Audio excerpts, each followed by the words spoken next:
When you had that third failure in a row, did you think, I need to pack this in? Never. Why not? I don't ever give up.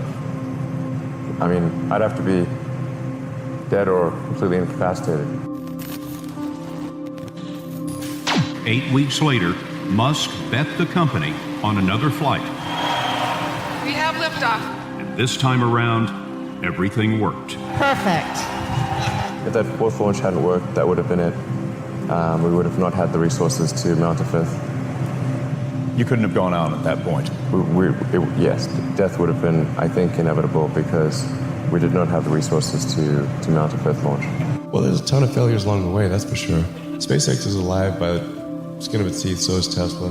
For SpaceX, the first 3 launches failed, and we're just barely able to scrape together enough parts and money to do the fourth launch.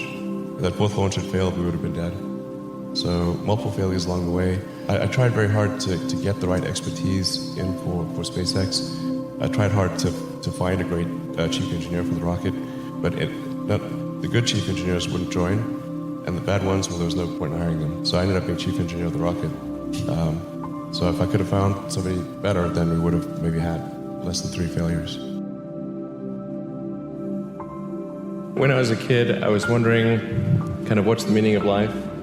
Like, why are we here? What's it all about? And I came to the conclusion that what really matters is trying to understand the right questions to ask. And the more that we can increase the scope and scale of human consciousness, the better we are able to ask these questions. If you consider 2 futures, one where we are forever confined to Earth until eventually something terrible happens, or another future where we are out there on many planets, maybe even going beyond the solar system, I think that second version is incredibly exciting and inspiring, and there need to be reasons to get up in the morning. You know, life can't just be about solving problems. Otherwise, what's the point? There's got to be things that people find inspiring and make life worth living. Somebody is doing something that is useful to the rest of society. I think that's a good thing. Like, it doesn't have to change the world. Like, you know, if you're doing something that has high value to people, and frankly, even if it's something, if it's like just a little game or, you know, some improvement in photo sharing or something, if it has a small amount of good for a large number of people, I think that's fine. Like, stuff doesn't need to be changed the world just to be good. Whatever this thing is that you're trying to create, what would be the utility delta compared to the current state of the art times how many people it would affect? So that's why I think having something that makes a big difference but affects a sort of small to moderate number of people is great, as is something that makes even a small difference but affects a vast number of people. I gave basically both SpaceX and Tesla from the beginning a probability of less than 10% of likely to succeed. In the beginning, I wouldn't even let my friends invest because I didn't want to lose their money. I thought it was like, you know, I'd rather lose my own money. We almost did die at SpaceX, actually. So I budgeted for 3 flights. I mean, technically, I did have a plan where I had the money from PayPal. I had like about 180 million from PayPal. And I thought, you know, I'll allocate half of that to SpaceX and Tesla and Solar City, and that should be fine. I'll have 90 million.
happened is things cost more and took longer than I thought. So I had a choice of either put the rest of the money in or the companies are going to die.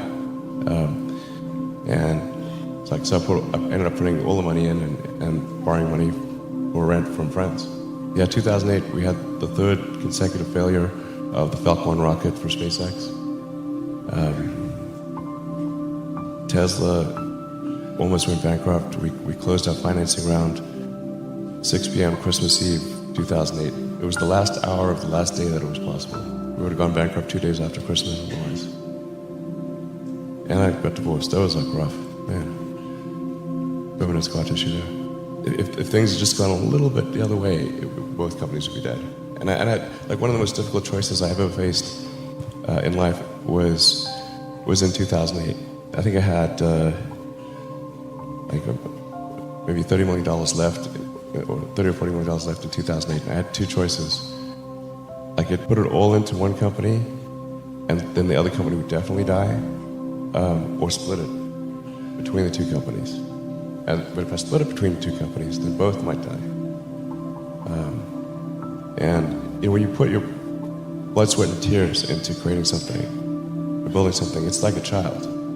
So it's like, which one am I going to let one starve to death? I couldn't bring myself to do it, so I split the money between the two, fortunately.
They both came through.